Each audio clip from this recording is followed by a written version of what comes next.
A rich widow with a kidnapped son had her mansion close to a sugarcane farm. She noticed that there was a poor laborer who was always passing by her gate around the second hour daily. The poor laborer was one of the many people who were working at the sugarcane farm just to make ends meet. Sometimes he even showed that he had starved himself for days, making himself a sacrificial lamb for the well-being of his family.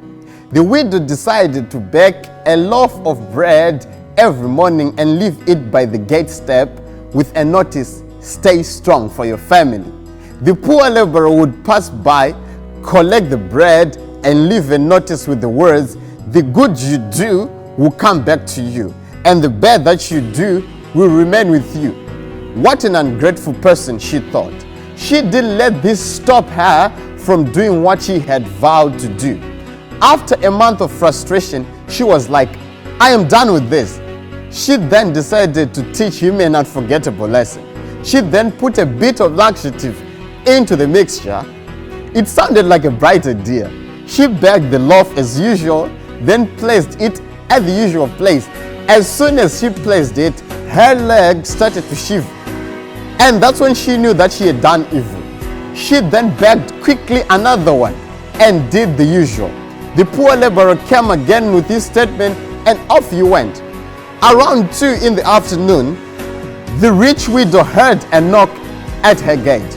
She saw her son, who had been abducted, pale and frail.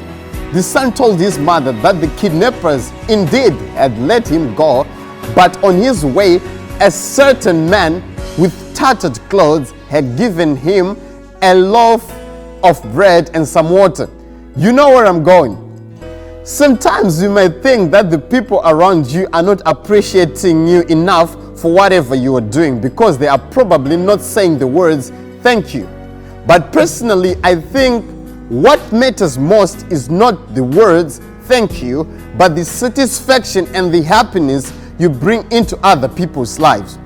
The little deeds that you do to people might be enough to even change someone's life. All the good you do might even go unnoticed, but does that really matter? Don't you at least feel happy because of the good that you do? The evil that one does will one way or the other come back and backfire and corrode the doer. Deeds are like pointing fingers at someone. A human hand has 5 fingers. You use one finger to point at someone, but the remaining 4 are coming back to you. Share this, make an adjustment to someone's world. The good you do will come back to you, and bad that you do will remain with you.